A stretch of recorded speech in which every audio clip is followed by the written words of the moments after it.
All right, today we're diving into a really amazing story. It's all about ancient manuscripts, a totally forgotten script, and this incredible digital rescue mission that's literally bringing a community's lost history back from the brink. Just think about that for a second.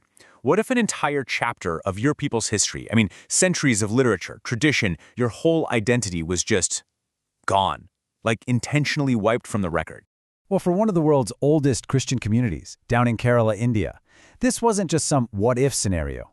A single event back in the 16th century supposedly cut them off from their own past. But, and this is the really cool part, the real story, it's so much more fascinating than that.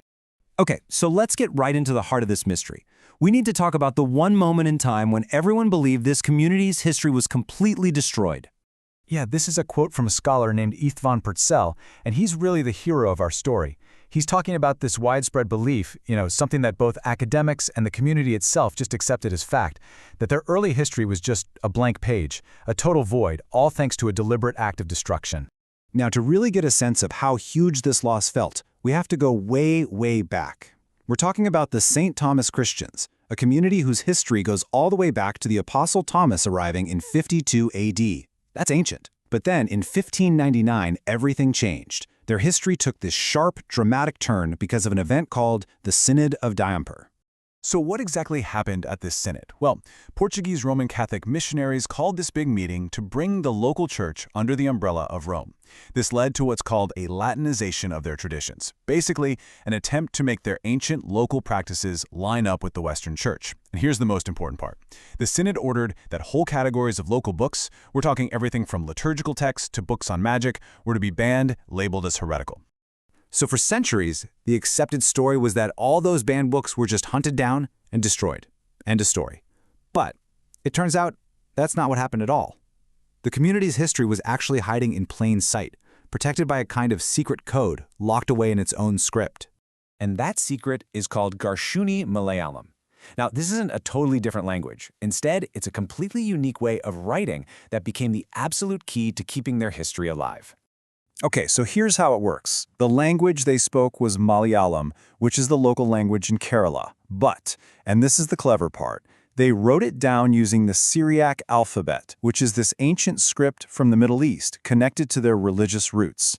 It's kind of like if you tried to write English using, say, Greek letters. To anyone who didn't know the trick, it would look like complete gibberish. So this script, which people pretty much stopped using by the early 1900s, ended up being the perfect time capsule.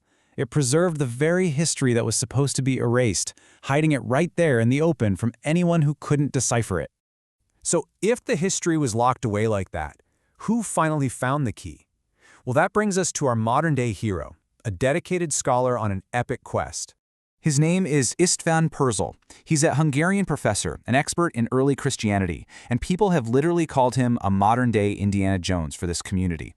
Way back in the year 2000, he started this massive project to track down, digitize, and study these forgotten manuscripts. And he wasn't doing it alone. He leads a small, dedicated team that includes Indian researchers Saranya Chandran and Mujib Rahman. And you have to understand, their mission was so much more than just a dusty academic project. It was a high-tech race against time, a quest to turn these fragile, decaying palm leaves into permanent digital pixels that anyone could access.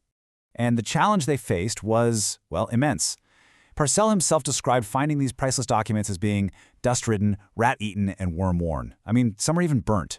They were just scattered all over in different monasteries and libraries, sometimes respected but not really preserved, just barely hanging on after centuries.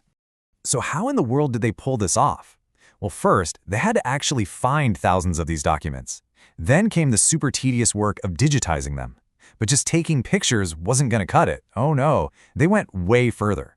They actually developed the first ever digital keyboard for Garshuni Malayalam. And then, get this, they built optical character recognition software, OCR, that could automatically read the ancient script. That right there was a total game changer.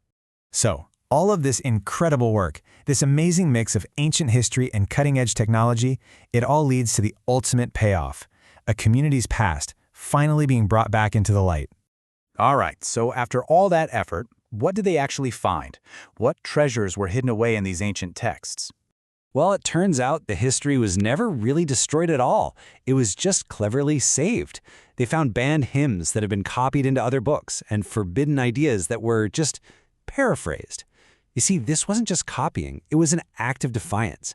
And in almost every manuscript, the authors' names had been erased, probably to protect the books and themselves from being destroyed.